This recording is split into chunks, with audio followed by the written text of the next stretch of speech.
تو کی بات یہ ہے کہ داتا صاحب کا پاکستان، حضرت خواجہ غریب نواز کا پاکستان آج اس حال پہ کھڑا ہے. کبھی یہ IMF سے مانگنے جا رہا ہے، کبھی یہ کسی سے مانگنے جا رہا ہے. وہ IMF سے جو مانگنے جاتے ہو تو کبھی یہاں کے بھی عرض کر دو گنج بخش فیض عالم مظہر نور کیا کہنے، خدا تمہیں ہدایت دے.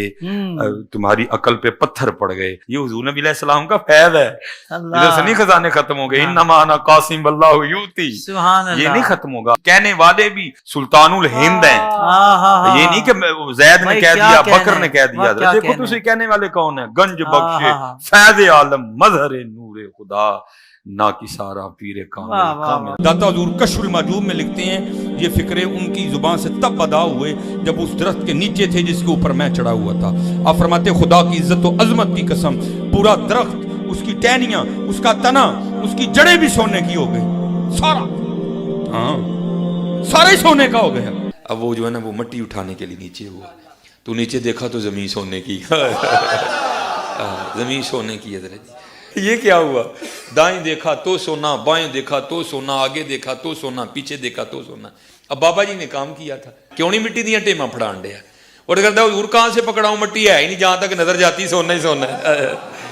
بابا جی ایک سوال ہے بابا جی، اگر آپ ہوا میں سونا نکال سکتے ہیں بابا جی تو دیش کی غریبی کیوں نہیں مٹا دیتے بابا؟ جواب بابا جی، جب آپ خود سونا نکال سکتے ہو تو ہم لوگوں سے چندہ کیوں لیتے ہو بابا جی؟ جواب ہریوم ہریوم ہریوم. یہ رانگ نمبر ہے، یہ رانگ نمبر ہے. آپ سے تو یہ کہہ رہے ہیں جناب کہ جی IMF سے کیوں قرضے مانگ رہے ہو، اور خود تمہارے سارے بزرگ مرے ہوئے اور زندہ چندے عوام غریب سے مانگتے ہیں. اس وقت نہیں شرم آتی؟ عام بندے بیمار ہوتے ہیں، ان کو درباروں میں لے کے جاتے ہو، اور درباروں میں بیٹھے ہوئے بیمار ہوتے ہیں تو انہیں آغا خان اور شفا انٹرنیشنل لے کے جاتے ہو. اس وقت لے جایا کرو نا وہاں پہ اور کہا کرو گنج بخش فیض عالم مظہر نور خدا. آج تک سنیا جائے کہ ڈر سے آنے دے تو ہنو کہانی پیچھے لایا انہیں. آپ انہوں نے پتہ بھی کیا ہوتا ہے، کچھ بھی نہیں ہوتا.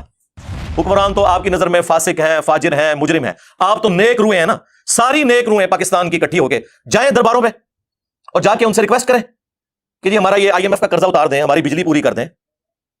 1965 تک تو آپ راوی کے پل پہ آ کے بم پکڑتے تھے. آپ کے دربار پہ بم ٹھوک کے چلا گیا ایک بندہ، وہ آپ سے نہیں پکڑا گیا.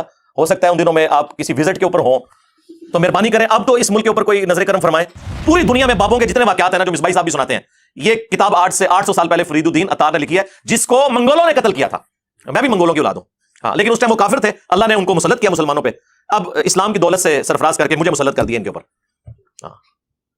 تو خود یہ نگاہیں مارتے رہے، اور جب منگول آئے تو منگولوں نے نگاہ نہیں ماری، تلوار مار کے بٹ چڑھے ساری.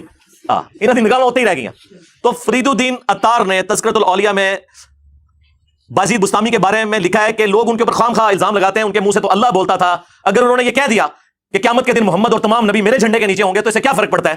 وہ تو اللہ ان کے منہ سے بول رہا تھا. جی سورہ توبہ پڑھے. سب سے کرٹیکل جنگ نبی علیہ السلام کی مبارک زندگی کی غزوہ تبوک. 1.5 لاکھ کی فوج لے کر کیسر روم عرب کے بارڈر پہ آ گیا، دنیا کی سب سے بڑی سپر پاور.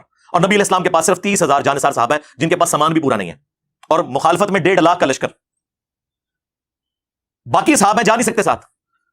سورہ توبہ آیت نمبر 92 میں اللہ تعالیٰ فرماتا ہے کہ اے نبی علیہ السلام تمہارے پاس لوگ حاضر ہوتے ہیں کہ ہمارے لیے کوئی سواری کا بندوبست کر دیں، ہم بھی آپ کے ساتھ جائیں جہاد کے لیے. تو تم ان سے فرماتے ہو کہ میں کوئی ایسی چیز نہیں پاتا کہ جس کے ذریعے میں تمہاری مدد کر سکوں، تمہارے لیے سواری اور جانے کا ساز و سامان ارینج کر سکوں. تو تم دیکھتے ہو کہ یہ تم سے اس حال میں پلٹتے ہیں کہ ان کی آنکھیں آنسوؤں سے تر ہوتی ہیں اس غم کے سبب کہ وہ اپنے نبی کے ساتھ مل کر اللہ کی راہ میں جہاد نہیں کر سک رہے. تو اس وقت حضور علیہ السلام نے تو نہیں اوپر دیکھا تو سونا، درخت دیکھا تو سونا، ادھر دیکھا تو سونا. وہ تو ترمذی میں اوپر تلے 2-3 احادیث موجود ہیں کہ سیدنا عثمان غنی رضی اللہ تعالیٰ عنہ علیہ السلام نے اپنی جو دولت تھی حضور کے قدموں پہ نشاور کی تبوک کے موقع پر، اور نبی الاسلام نے انہیں جنت کی بشارت سنائی. نبی الاسلام کی تو کہیں یہ تعلیمات نہیں ہے کہ آپ کو پیاس لگے تو آپ جو ہے وہ 10 دفعہ دروشی پڑھ لیں، بھوک لگے تو 10 دفعہ آپ سبحان اللہ وبحمدہ سبحان اللہ العظیم پڑھ لیں. میرے بھائی اللہ نے دنیا کو اسباب کے ساتھ جوڑا ہے، تو آپ اس قسم کی چیزیں کیوں لوگوں کو بتاتے ہیں؟ نبی علیہ السلام کی تو کہیں یہ تعلیمات نہیں ہے. آپ نے تو ہمیشہ اسباب کو اختیار کرنے کا حکم دیا اور اس کے بعد مسبب الاسباب سے دعا مانگنے کا حکم دیا. اے ابو ہریرہ، جو چیز تجھے نفع دے اس کے لیے پوری کوشش کرنا، اس کے بعد اللہ سے مدد طلب کرنا، کاہلی نہ کرنا، سستی نہ کرنا. پھر بھی تیرے خلاف رزلٹ آ جائے تو پھر کہنا جو اللہ کی مرضی. اگر مگر نہ کہنا، اگر مگر شیطان کا دروازہ کھول دیتا ہے. لیکن یہ اینڈ پہ ہے، کوشش پوری کرنا، پھر اللہ سے مدد طلب کرنا. ہاں، گنج بخش فیض عالم نہیں، اللہ سے مدد. اس کے بعد کاہلی اور سستی نہیں کرنی، کوشش بھی کرنی ہے اور کاہلی اور سستی بھی نہیں کرنی. پھر بھی رزلٹ خلاف آئے پھر کہنا جو اللہ کی مرضی، کہ ٹھیک ہے اللہ تعالیٰ کو منظور نہیں تھا، اپنی ایفرٹ تو پوری پوٹ کرنی ہے. الہ مع اللہ، کیا اللہ کے ساتھ کوئی اور الہ بھی ہے جس کی یہ کوالٹیز ہوں؟ قلیلا ما تذکرون، بہت کم بھی تم نصیحت حاصل کرتے ہو۔ اس آیت کے اندر اللہ تعالیٰ نے کلیئر کٹ حکم فرما دیا کہ جو کوئی شخص اللہ کے سوا کسی سے دعا کرتا ہے گویا کہ اس نے اسے اپنا خدا، الہ اور معبود مان لیا ہوا ہے۔ بارش کون برساتا ہے؟ اللہ۔ ڈیوٹی کس کی ہے؟ فرشتوں کی۔ لیکن ہم فرشتوں سے بارش مانگیں گے کہ آپ کی ڈیوٹی لگی ہوئی ہے جی، کہتے ہیں بزرگوں کی ڈیوٹیاں نے، تو مشرک ہو جائیں گے بھائی۔ نبی علیہ السلام نے صلاۃ الاستسقاء، بارش کی نماز تعلیم فرمائی ہے۔ اور جی جو مدد کر رہا ہے مشکل کشا تو ہے نا، تو بھائی سب سے بڑا جو مشکل کشا ہے وہ تو سورج ہے۔ آپ کا کوئی بابا اتنا بڑا مشکل کشا نہیں ہے۔ دنیا میں موسم سورج کی وجہ سے تبدیل ہوتے ہیں، دنیا میں ہوائیں سورج کی وجہ سے چلتی ہیں، دنیا میں بارشیں سورج کی وجہ سے ہوتی ہیں، سمندروں کا پانی وائبریٹ ہو کر گلیشیئرز کی فارم میں سٹور ہوتا ہے، وہاں سے پگھل کے زمین کے اوپر اور نیچے دریا چلتے ہیں، بارشیں ہوتی ہیں۔ آپ کی گندم، ہر طرح کی جو فصلیں ہیں سورج کی وجہ سے وہ پکتی ہیں۔ تو کیا ہم کہیں گے المدد یا سورج ذرا آپ بادلوں سے باہر تشریف لے آئیے کہ سردی کا موسم قریب آ رہا ہے، اور بادلوں میں چھپ جائیے کہ گرمی کا موسم قریب آ رہا ہے؟ بھائی یہ نہیں، آپ فرشتوں کو بھی نہیں کہہ سکتے کہ فرشتوں یہ پیغام دے دو، نہیں، آپ کہیں گے اللہم صلی علی محمد وعلی آل محمد۔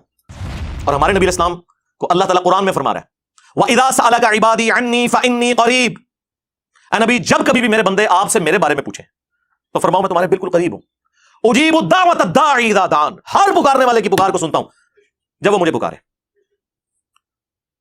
فَلْيَسْتَجِيبُوا لِي وَلْيُؤْمِنُوا بِي لَعَلَّهُمْ يَرْشُدُونَ، لیکن انہیں بھی چاہیے کہ میرا حکم مانیں، مجھ پر ایمان لائیں جیسا کہ ایمان لانے کا حق ہے، پھر وہ رشد و ہدایت پا جائیں گے۔ یہ ون وے ٹریفک نہیں ہوگی۔ ادعونی استجب لکم، اے میرے بندوں مجھ سے مانگو میں قبول کرنے والا ہوں۔ ان الذین یستکبرون عن عبادتی، بے شک جو لوگ میری عبادت سے تکبر کرتے ہیں۔ اچھا بات ہوئی دعا کی اور ذکر آ گیا عبادت، کیونکہ دعا ہی تو عبادت ہے جی۔ ابو داؤد ترمذی سنن نسائی میں حدیث ہے الدعاء هو العبادہ، دعا ہی تو عبادت ہے۔ اور پھر حضور نے یہی آیت سورۃ المؤمن کی آیت نمبر 60 جسے سورہ الغافر بھی کہتے ہیں وہ تلاوت کی، ادعونی استجب لکم، اے میرے بندوں مجھ سے مانگو میں تمہاری دعا قبول کروں گا۔ ان الذین یستکبرون عن عبادتی، بے شک جو لوگ میری عبادت سے مجھ سے مانگنے سے تکبر کرتے ہیں میں ان قریب انہیں ذلیل و خوار کر کے جہنم میں داخل کروں گا۔ والعیاذ باللہ تعالی، اللہم لا تجعلنا منہم، اللہم اجرنا من النار۔ ہمارا رب وہ ہے کہ اس سے نہ مانگا جائے تو وہ ناراض ہوتا ہے۔ دنیا کے بادشاہوں سے آپ مانگیں تو وہ ناراض ہوتے ہیں، اور ہمارا رب وہ ہے کہ اس سے نہ مانگا جائے تو وہ ناراض ہوتا ہے۔ اور یہ آپ کو بابوں کے پیچھے لگا رہے ہیں بجائے قرآن کی تعلیمات پر عمل کرنے کے۔ یہ اسماء اعظم ہے، حسبنا اللہ ونعم الوکیل، یا حی یا قیوم برحمتک استغیث، لا الہ الا انت سبحانک انی کنت من الظالمین، اور لا حول ولا قوۃ الا باللہ۔ یہ ہیں اسماء اعظم جن کے ذریعے آپ نے اللہ کی طرف متوجہ ہونا ہے۔ گنج بخش فیض عالم مظہر نور خدا، ایک اتنے نہیں، ایک کسی آیت نہیں، کسی حدیث نہیں۔ یہ حدیث بخاری مسلم دونوں میں موجود ہے۔ نبی علیہ السلام نے فرمایا اللہ تعالیٰ جس کے ساتھ بھلائی کا ارادہ فرماتا ہے اسے دین کی فقہ، سمجھ بوجھ، ٹرو انڈرسٹینڈنگ عطا فرما دیتا ہے۔ اور اللہ دیتا ہے، میں تو صرف تقسیم کرتا ہوں۔ کیا چیز؟ دین کا علم، دین کی تعلیمات وہ اللہ دیتا ہے، میں تقسیم کرتا ہوں۔ اس میں رزق کا کہاں پہ ذکر ہے؟ اس پہ تو امام بخاری نے باب باندھا ہے باقاعدہ کہ اللہ تعالیٰ جس کے ساتھ بھلائی کا ارادہ فرماتا ہے اسے دین کی فقہ عطا فرماتا ہے۔ تو ظاہر ہے دین تو رسول اللہ سے ہی سیکھیں گے نا۔ دین تو نبی علیہ السلام کی مبارک زبان سے نکلی ہوئی ہر چیز کا نام ہے، چاہے وہ قرآن کی شکل میں ہو چاہے سنت اور حدیث کی شکل میں ہو۔ اس میں تکوینی امور کہاں سے آ گئے؟ وہ آپ نے کہاں سے داخل کر دیے؟ لٹریچر میں کوئی خرابی اس جملے کے اندر نہیں ہے کہ جو اللہ اور اس کے رسول کی اطاعت کرے کامیاب ہو گیا، جو ان دونوں کی نافرمانی کرے وہ بہک گیا۔ لیکن نبی علیہ السلام کو اتنا غصہ آیا یہ بات سن کے، آپ نے فرمایا بئس الخطیب انت، کتنا برا خطیب ہے تو، تجھے تو چاہیے تھا کہ تو کہتا وَمَن يَعْصِ اللَّهَ وَرَسُولَهُ فَقَدْ غَوَىٰ، جو اللہ اور اس کے رسول کی نافرمانی کرے وہ بہک گیا۔ تو نے یہ کیوں کہا کہ جو ان دونوں کی کرے؟ اب اس نے تو نہیں کہا کہ یا رسول اللہ میں تو آپ کو اللہ کا بندہ مانتا ہوں، غیر مستقل بذات مانتا ہوں، عطائی مانتا ہوں، ذاتی نہیں مانتا نا، اور زمانے سے کہانیاں نہیں سناؤں گیا۔ اور ابو داؤد میں آگے الفاظ ہیں قم اذهب، اٹھ نکل جائے ادھر سے۔ یہ حضور نے اس لیے کیا کہ تاکہ تمہیں بتایا جائے کہ اگر میں یہ سٹیٹس رکھتا ہوں نا کہ مجھ سے دعا نہیں ہو سکتی تو تواڈے بابے تے شاہی کوئی نہیں۔ یہ نبی علیہ السلام اصل میں یہ بتانا چاہ رہے تھے کہ نبی کے جیسا ہے ہی کوئی نہیں، تواڈے بابے تے شاہی کوئی نہیں، بلکہ ہن تک کہنا چاہیے تواڈے بابے تے شاہی کوئی نہیں۔